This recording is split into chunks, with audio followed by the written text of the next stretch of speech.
like MILF and I like edgy stuff, so I don't care.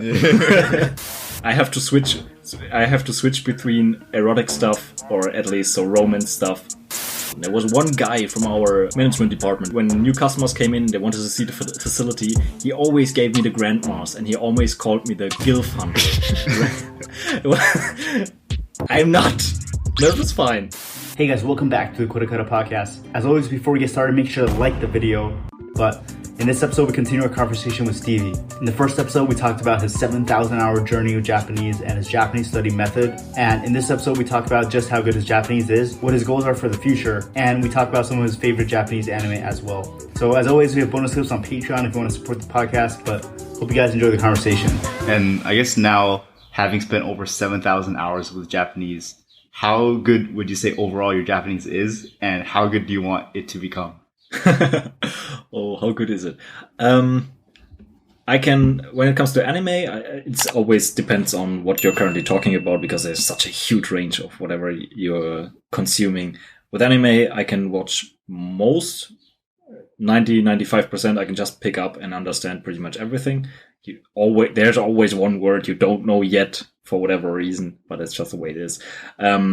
There are some exceptions, like, for example, Youjo Senki. That's really complicated. I really struggle with this one, or struggled. Has been a while since I watched it. But most of the animes I watch, no problem. So seasonal anime, I can just start and understand. YouTube also depends on the content, but pretty much I understand. From if it's just basic, what am I watching even? I watch training stuff, I watch nutrition stuff, then I started watching some videos here and there on the Kanken, just to get some information on what natives think about it. Let's plays here and there, and most of this stuff, no problem at all. I can understand it. Then health shows or so, there are a few I really like to watch and rewatch all the time. I also understand, no problem. And you also pick up all the medical terms and so after a while, even without making an Anki card. One part where I definitely struggle, if you keep those extremes out of the way, that's politics. Even though I understand a ton, I have a few YouTubers, I always watch their political videos, and I understand most of it, but there are still some topics I struggle. For example, if I watch some diet sessions of the Japanese parliament or so, that's really hard. That's hard to follow. There are so many words, even if you know them, picking them out while they are speaking at full speed is really, really hard, even if you haven't heard them often enough. It gets easier after a while, so I already noticed that it's improving, but there's still a lot missing. But in general, for news and political stuff, it's gotten a lot better. And that's something I noticed. But for reading is different. Reading is... What do I struggle with? Not really anything that I can point to, because reading is always easier, obviously, because you have the time to reread stuff and look up words and so on. But there's nothing really... I wanted to finish Lord of the Rings, but it's in a format where it's really annoying for me to read, so I don't read a lot. I read it from time to time. But even that, it isn't that complicated. You have some words where it's really hard because they are made-up words or so, and you can't really figure out the reading or so. But otherwise, even that is really easy. So reading, no problem at all. I can read pretty much what I want. I probably wouldn't be able to read really old Japanese, like beginning of the 19th century or something like this. I don't know. But otherwise, when I pick something up, reading is no problem. Listening is definitely more problem, at least when it comes to really complicated stuff. Yeah. And speaking, I think we talked about for a second before. Output, let's say output is a little bit easier. For writing, I still make mistakes here and there, definitely. And for speaking, it's just my problem that my mind, I blank. And I realize afterwards that what I just said was wrong or so. So I still realize it. It just takes my head a little bit longer because I'm just more focused on what the person is doing, and you can't really think about what you're trying to say. If I don't speak with anybody, so I'm talking to myself or I can type or so, it's a lot easier because I don't know, I don't know how to describe it. I'm not stressed or so. My head is empty and I can really think what I'm trying to convey. That's easier. But I also notice that my intuition is getting better and better. So when I read something that's not made by a native and it has errors, then I realize it. Even though I can't tell you it's wrong, I can tell you what is wrong, but I can't tell you why it's wrong. So that's the point. I think I did a few practice questions. There's another Japanese test beside the Kanken and the JLPT, where they also give you, there was one section where they give you 4 or 5 sentences, and you do have to circle the ones that are correct and cross out the ones that are wrong. So there are still normal sentences, and it was a little bit higher level. And I got it right. I knew which sentence was wrong, but I can't tell you why. So my intuition does improve, even though I can't explain why it is. I think that's rather positive, because who needs to explain it? Why should I be able to tell somebody what the grammatical rule behind something is? Why it isn't hayai shiro, so hayaku shiro, something like this. I don't know the rule. I just know that one is wrong and one is right. Yeah. So I guess what's on the next horizon for you in terms of goals? Because you talked about how comprehension wise, a lot of things are already 99%. So what's what are you trying to work towards? Yeah. For now, just continue immersing. But for now, it's not something like I have to force myself and I want to improve. It's more like it is in English. I do it because I enjoy it. I want to read. I want to watch. I have some series I want to watch. So it's not like I force myself. So I don't even know if you can still... Yeah, it's still immersion, sure, but it's not learning anymore. It's just for me because it's a hobby and I enjoy watching content. It's just like if I watch stuff in my native language, or in English in this case, I just do it because I enjoy it. So the next goal I'm really working towards would be Kanken. But like I said, I would probably try to start with Jun EQ.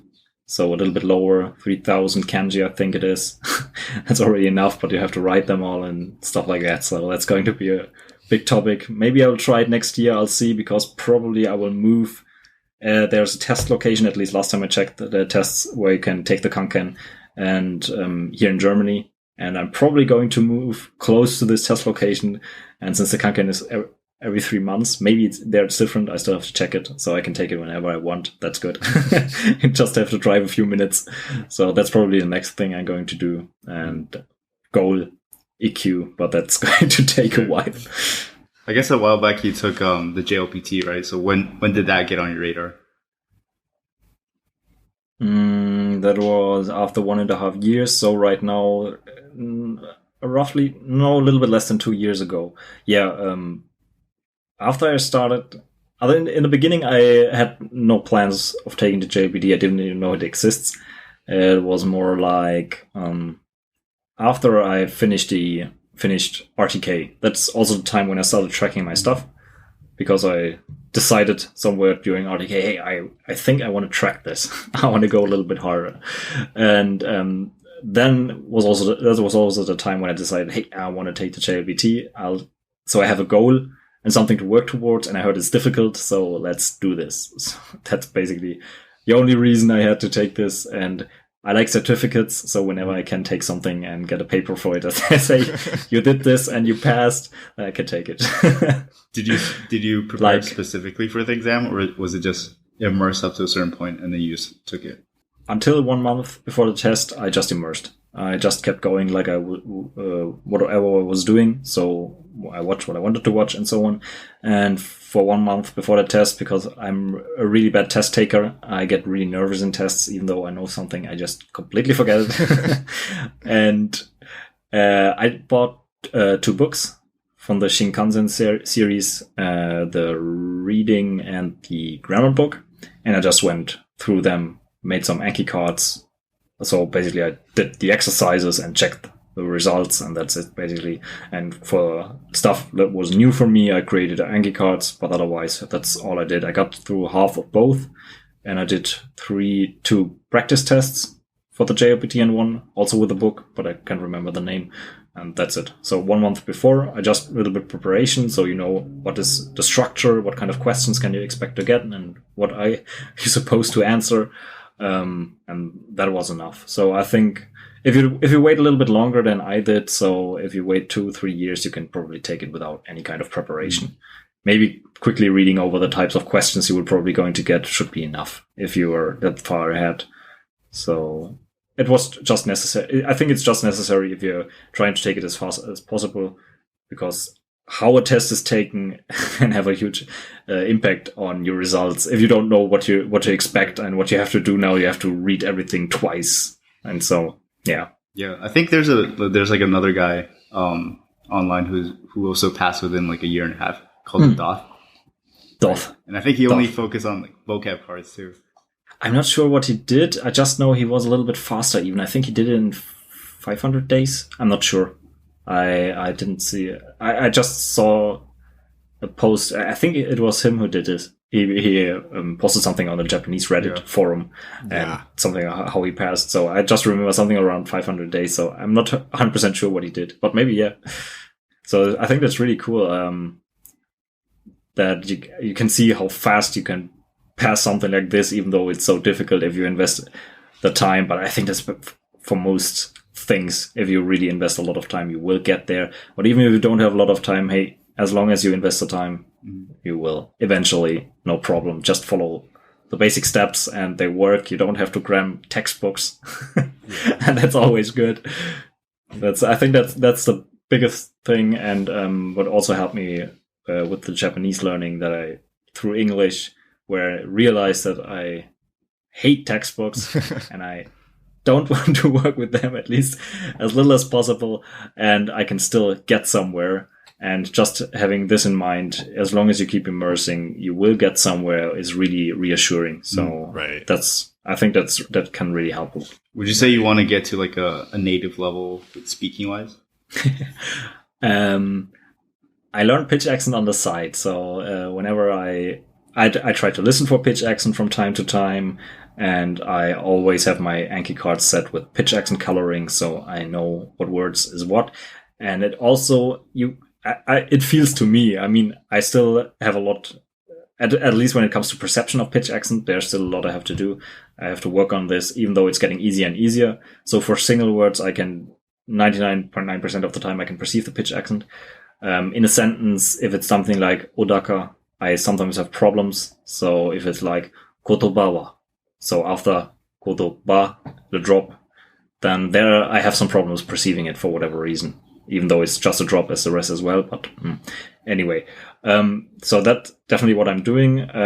Native level, I don't know if I ever get there, because I don't know. I think it's also how you pronounce the words, not only the pitch accent. It's in English, I realized this pretty early.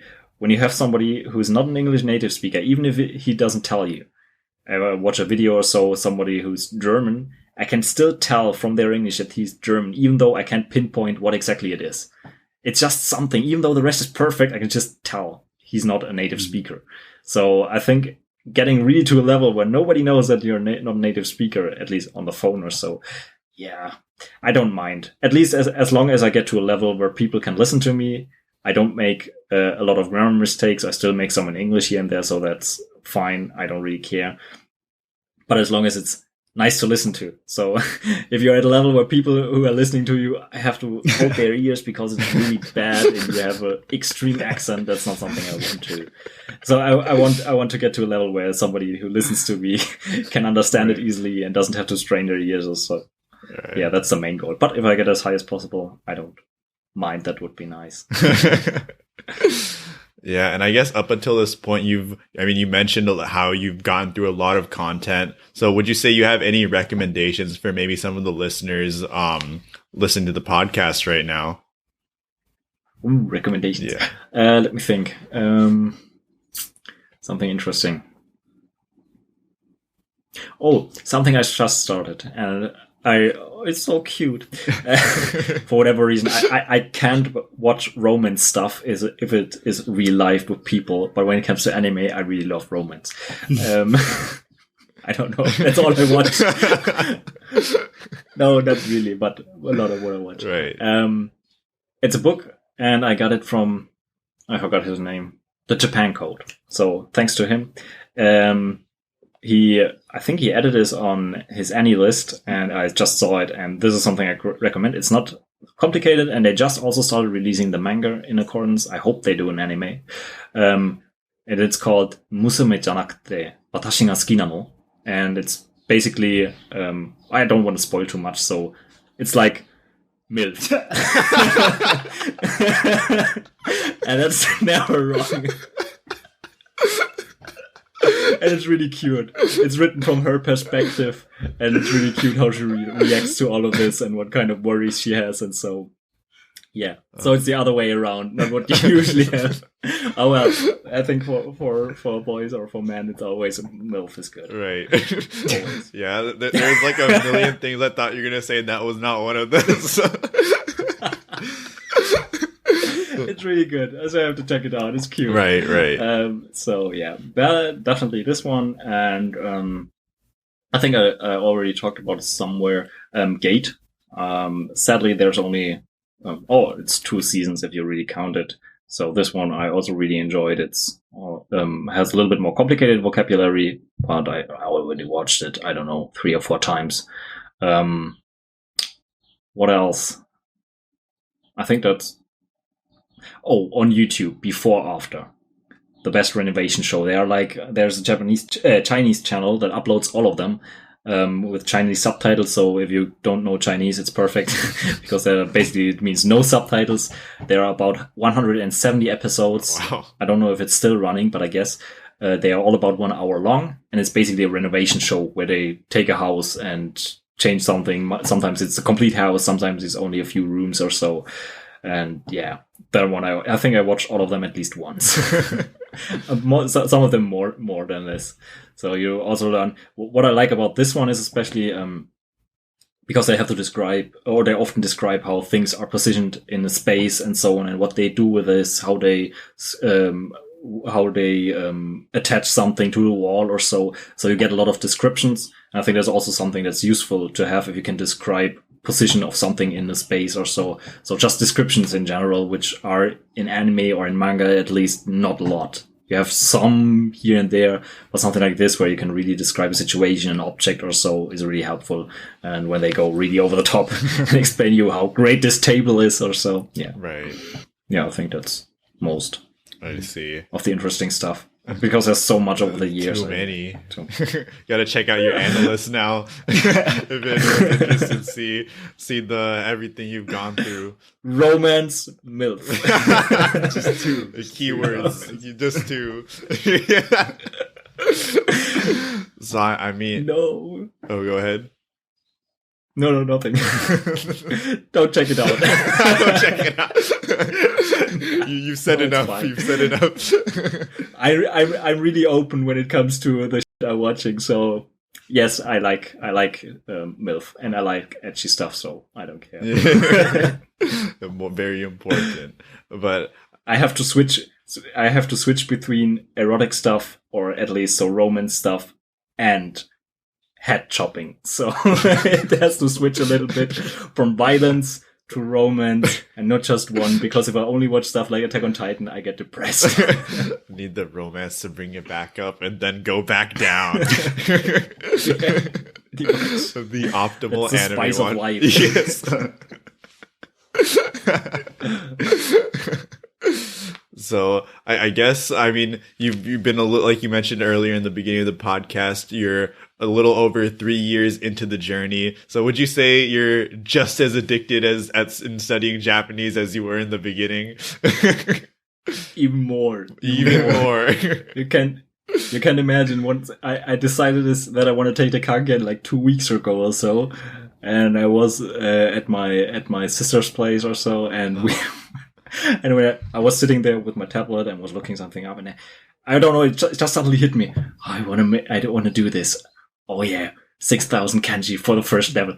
Oh my god, that's going to be awesome. I felt so great in that moment. It's like, new goal. I will do this. And I felt really happy. I don't know why. So it's even worse. Oh man. The new edition of Steven's min-maxing is on its way for kanji. I just started writing again. I bought book for it. I'm not going to show you. My handwriting is really bad. So yeah, but that's also going to come. A lot of writing. You can show it. And we'll censor it for you. It's just MiIfs. I just got it yesterday, so it looks like the writing of a child. So I can show you. I'll put the mosaic. Oh yeah, we'll put the mosaic right there. Yeah, you censor it. Yeah. Hopefully. Only we have seen it. Don't worry. No, everyone else will see a mosaic. Everyone else will see the mosaic. Especially, it's all the beginning stuff. It's also all basically the first few kanji, because I started just with our add-on. You could just if you want to add kanji or so, you can just from different lists. And I just took the Kanken list and added the first 80 or so. And then I'm going to add a few more, and then the first 80, those are in there. So it's going to get more difficult, hopefully, because those are really, really easy. And that's good. Right. I mean, I can't wait for the before after. Like, this is the before, and then after, when you're about to take the Kanken, it's to see 10 notebooks full of kanji writing. Yeah, I'm going to save them all. I'm really looking forward to when they get full. I also start because I like this visually, so I have a few pens with different color. Today I started with green, and then every day I change the color so I can see on this day I did this many. I don't write the date down, but at least I see every color is one day. So I have a little bit of a comparison how high my reps get, and it just looks nice if it's a rainbow. And Japanese only pens too, right? Right, Steven? No, German made. That's fine. Some things have to be from other countries as well. It's not Japanese if you write with a pen from America, Steven. For a while, I was really, if you want to put it like that, I was really hardcore because I always liked the aesthetic, the Asian aesthetic. So I had some tatamis and a futon on top, and that's where I slept for like 8 years or so. So that's why it was peak, even though I wasn't studying Japanese at the time. It was peak level. You were preparing for it even before you. Yeah, without knowing. No, but I don't have it anymore. I had to throw it away because those tatamis are really freaking heavy. And the futon as well. You have to roll it up every day, and I didn't do it, so in the end, it went like this. Next time again, when I move, maybe I'll get something again. Oh. I guess, would you ever want to move to Japan? Or is it more like you just like this game of studying Japanese? Yeah, I would like to. But it's going to be difficult, and maybe in about 2 years or so I can get something going, but I'm not sure. I will try. Let's put it like this. Would be nice, because I always wanted to leave Germany, not because it's so bad here. No, just because so good there? I don't know, adventure. Okay. No, it's fine. I like living in Germany, but it's like an adventure. I moved around a lot from different cities when I studied or so, and just the change of scenery or so. That's for me the main reason I always wanted to do something like this, go somewhere else. My first destination when I was little was America, because I have family over there. But now it switched a little bit, and I'll see what happens. And I mean, you're kind of taking this like grinding skill from video games that we kind of mentioned earlier in the podcast to kind of Japanese. Would you ever think about trying it in a different skill, and just completely grinding fully in that? Right now, I eventually I'll probably want to learn an instrument. I never played one, so that's something I want to do. Right. But for now, I'm happy with Japanese, and I probably eventually start learning Korean. Depends on how it all develops and how much time I have, because I still want to invest at least a little bit of time in it. So that's what would be my next goal. Otherwise, I'll still just continue. My sports is something along those lines, so I still track my sports stuff. Right. Or rather, again, because thanks to all the Corona stuff, gyms were closed and so on. So I lost a lot of progress. Oh. Yeah. But you hate to see it happen every time, but hey, at least Japanese is your instrument right now. So to get out this urge. Yeah. Urge to play my Japanese right now. It sounds kind of wrong.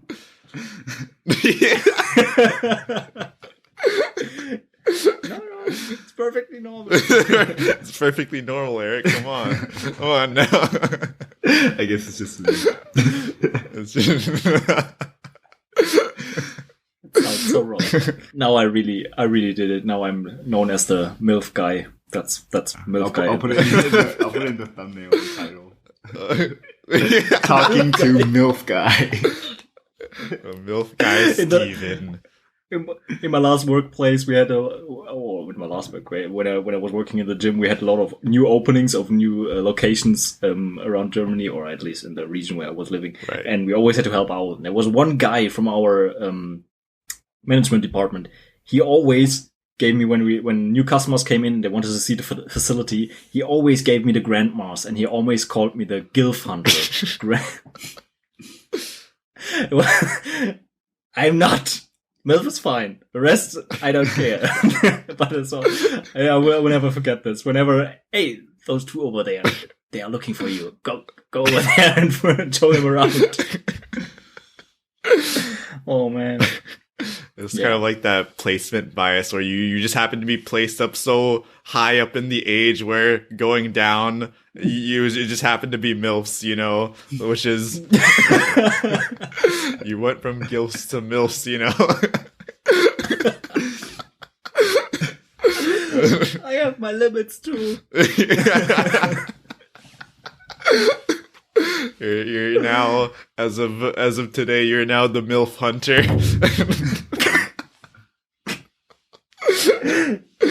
Oh, no, I've done it.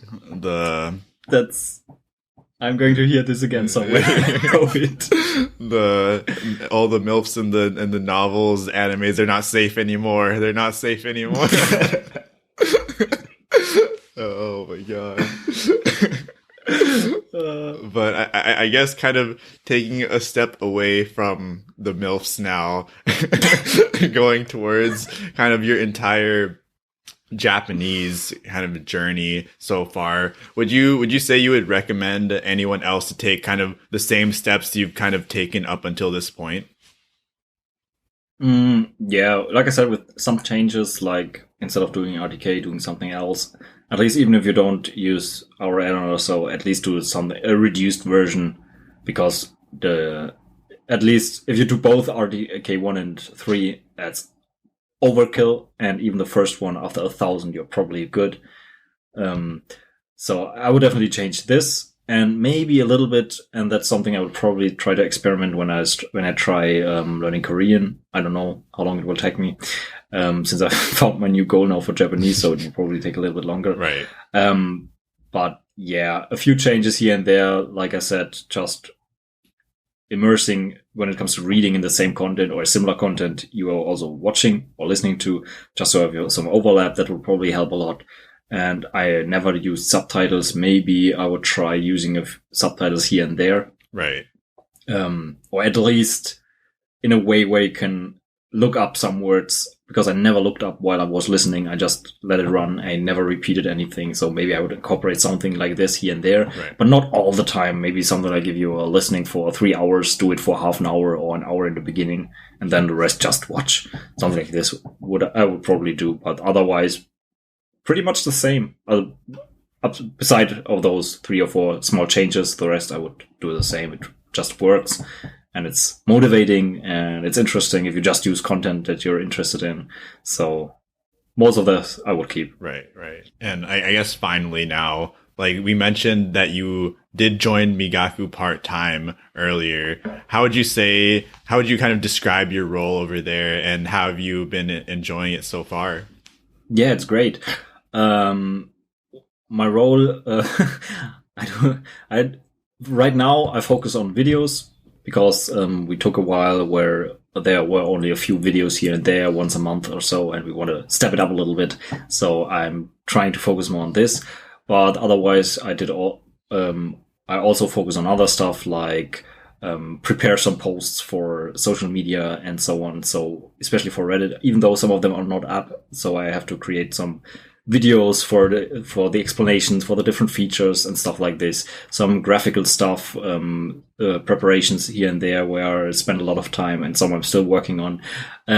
But for now, at least, as long as I only invest so many hours, or can invest so many hours until it turns into more eventually, I focus on videos. So that's my main thing, and all that's around, I have to do I do my own editing and so on, because I want to, and just go this route. So there's still a lot.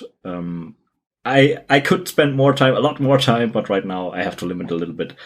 Maybe it's going to change in the future, and I hope it's going to change, because I want to invest a little bit more time. I'm really looking forward to what's going to happen with all of this, because I know what the guys are planning, or what we are planning, and I can't wait. You can't wait for sure. But Steven, I think this is a good place to end the podcast here. Thank you so much for coming on the KoreKara podcast today. It has been a lot of fun. Before we end out for real here, we always have the KoreKara message to the listeners, where you can go and say anything to anyone watching here today, Steven. So I'm going to go and put you on the spot. All the lights are shining down on you right now. So what is your KoreKara message to the listeners today? Now I've switched to German. A very multilingual My head is podcast mush. here today. Yeah. Keep grinding. Stay on topic. Don't try to fuss about the small stuff. This is something you can do if you really have a lot of if you really have free headspace and you can think about it. But if you still have to motivate yourself to do something, just do it first. The rest can come later. Important is keep going and don't stop, and that's all you can do. As long as you keep on the road and you follow the steps, then you will eventually reach your goal. It will take a little bit of time, and it won't be overnight, but just keep going, do it every day, make a habit out of it, and you will get there. You love to hear it. Thank you once again, Steven, for coming on the podcast. We'll catch you on the next one. Peace. Hey guys, thanks for making it to the end of the episode with the MILF Hunter. So I just want to quickly shout out our patrons: Faraz, Jack, Hayden, Matt from Britverse Japan, Quaid, Alan Card, KH90, Drew, Jack, Sad Boy. Yeah, hope you guys enjoy this conversation. Hopefully we can talk to the Guild Hunter again sometime soon. Oh, in the next podcast, it's just going to be a duo where we don't have any guests, and we're going to be talking about Japanese learning or Japanese history and more, so look out for that.